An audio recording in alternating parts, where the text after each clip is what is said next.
Oi, meninos. Para vocês poderem fazer o exercício da aula 84, 64, né? Não sei, a aula que... Deixa eu ver... peraí só um minutinho, né? Deixa eu ver qual é o número da aula aqui. Ai, meu Deus. Peraí, oitavo A. Oitavo A. Atividades, português. É aula 69, porque 68, quer ver, atividades. Aula 69. Na aula 69, vocês vão fazer a atividade da página 100, tá? Então, o que acontece nessa atividade? Ele está pedindo para você falar aqui, ó, reler o artigo 4º do regulamento do concurso de redação, aquele que a gente trabalhou. Aí ele fala, um aluno do 9º ano poderia participar do concurso escrevendo um artigo de opinião, gênero em que predomina o tipo de texto argumentativo. Nesse tipo de texto ocorre a apresentação de uma opinião sustentada por argumentos. Se optasse pelo conto, o aluno exploraria o tipo narrativo. O que o caracteriza? Então, aí vocês têm que falar as características do tipo narrativo. E aí vocês podem estar esquecidos, tá? Depois eu vou explicar para vocês cada texto de novo, tipo de texto. Na B fala assim, tanto o estatuto quanto o regulamento são gêneros que predominam o texto, o tipo injuntivo. E qual é a finalidade? Então, o injuntivo já é outra finalidade que nós vamos ver já já. E no número 2, ele pede para você citar guia turístico, verbete, história em quadrinhos, etc. Dizer se é descritivo, dispositivo, narrativo, injuntivo ou argumentativo. Então, vamos recordar. Comecemos pelo narrativo. O texto narrativo, ele é ficcional. Ele pode ser, inclusive, baseado numa história real, mas ele apresenta uma sequência de fatos. Ele começa de uma situação inicial, que é uma situação em que não ocorre nada, aí no momento em que a quebra essa normalidade, que é o início do conflito, ele vai fazer uma sequência de ações que vão levar a um clímax, a uma tensão máxima e a um desfecho, a um final. E então, são sequências de ações, certo? Sequências de ações que vão contar uma história, ok? Depois ele fala do texto argumentativo, já é completamente diferente. O texto argumentativo, que pode ser uma dissertação argumentativa, um artigo de opinião que aparece no jornal, e nas revistas, né, que é a opinião do próprio donos da revista, direção da revista, ele é um texto que não conta história nenhuma, tá? Ele pega um assunto que está em dia, em voga, um assunto que é do momento, que interessa a população, e ele vai argumentar sobre isso, ele vai ter uma opinião contrária, a favor, enfim, ele vai ter uma opinião sobre esse fato que está acontecendo. Mas não basta ter uma opinião, tá? Eu acho. Achismo não existe em argumentação.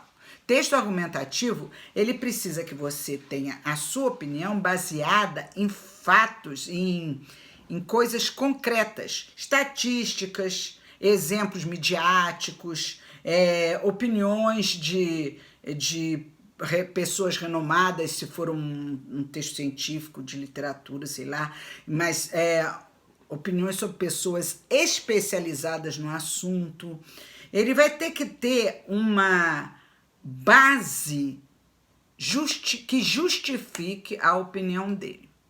E essa base não pode ser acho, eu penso, é concreta, tá? Isso é um texto argumentativo. Depois ele fala no texto narrativo, argumentativo, injuntivo. O texto injuntivo, gente, é um texto que tem como objetivo orientar, ensinar alguma coisa, tá? Ao leitor, ao interlocutor. Uma receita de bolo, uma receita qualquer de comida, é um texto injuntivo. Você compra um celular novo, aí vem um manual de instrução.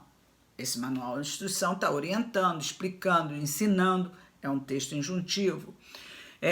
Então, os textos injuntivos, um guia turístico, por exemplo, você quer viajar, aí você compra um guia turístico, aí vem lá mapas, as principais atrações, informações para te orientar, te ajudar. Isso é um texto injuntivo, tá?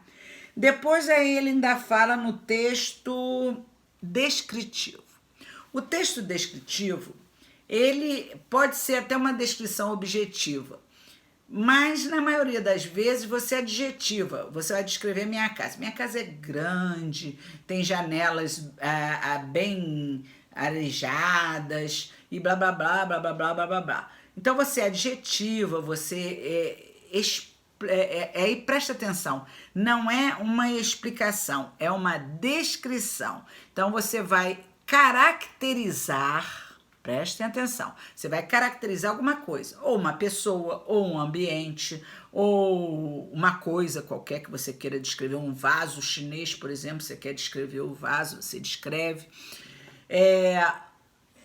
Enfim, é sempre com o objetivo de mostrar ao leitor, à pessoa que está lendo, como é, quais são as características daquela coisa. Isso é uma descrição.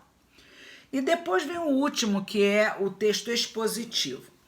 Por exemplo, existe dissertação expositiva e dissertação argumentativa. A argumentativa você dá a sua opinião e tem que provar através de coisas concretas, como estatísticas, como opiniões especializadas e outros exemplos midiáticos já comprovados. Você tem que provar aquilo que você está opinando. Minha opinião é essa, mas não estou falando de besteira. Eu sei o que eu estou falando, porque isso assim é assim. Já a expositiva não tem essa finalidade. Uma dissertação expositiva, ela apenas quer explicar algum fato, alguma coisa. Ela informa alguma coisa. Então, os próprios textos, por exemplo, de uma descoberta científica, tá? Então, ele vai expor os fatos que levaram à descoberta, qual é o tipo de descoberta, quais são as consequências da descoberta. Isso é um texto expositivo. Ele não tem finalidade de discutir, opinar, dar opiniões pessoais. Ele quer apenas mostrar, informar o que é aquele determinado assunto, aquela determinada coisa, tá? Baseado nisso, então, agora vocês podem fazer o exercício número 1 e o número 2. E aí, no final do livro, vem assim: os tipos textuais, é um box, tá? Os tipos textuais têm uma estrutura definida, reconhecida por características ligadas à sua finalidade e linguagem.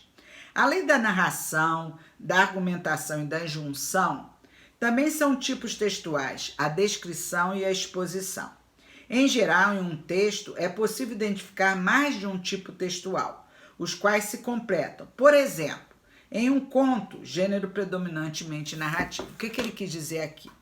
Quando você vai escrever uma história, um conto, um romance, você tem que usar a descrição. Embora seja um texto narrativo, que você vai botar uma sequência de fatos, de ideia não, uma sequência de fatos que vão levar a uma determinada consequência e um final. Mas e aí? Quem é que está participando? Porque toda narração tem personagens, tem um tempo, tem um espaço, certo? E aí, quem é o personagem? Onde é que está se passando? Quando é que está se passando a história? Pode ser uma história moderna, uma história antiga, uma história no espaço, uma história na terra, pode ser uma história no sertão, pode ser uma história na cidade grande. Então, toda essa parte ambiental, cronológica de tempo e as características físicas, é jovem, é velho, é criança, o personagem, né? E quais são as características dele? Ele é impetuoso, ele é uma pessoa calma, é uma pessoa decisiva, uma pessoa insegura. Tudo isso vai fazer parte da descrição. E essa descrição vai ficar inserida dentro da sua narração. Por quê? Porque senão o leitor não vai saber do que você está falando. Se contar só fatos sem caracterizar os fatos, caracterizar os personagens, caracterizar o ambiente, quando se passa a história, o tempo, como é que vai ser? Certo? Então, isso é que ele está falando aqui, que às vezes, normalmente, por exemplo, numa narração, a descrição está sempre presente também. E você pode até colocar outros gêneros narrativos dentro de outros gêneros narrativos. É isso que ele está falando aqui. Um beijo, tchau.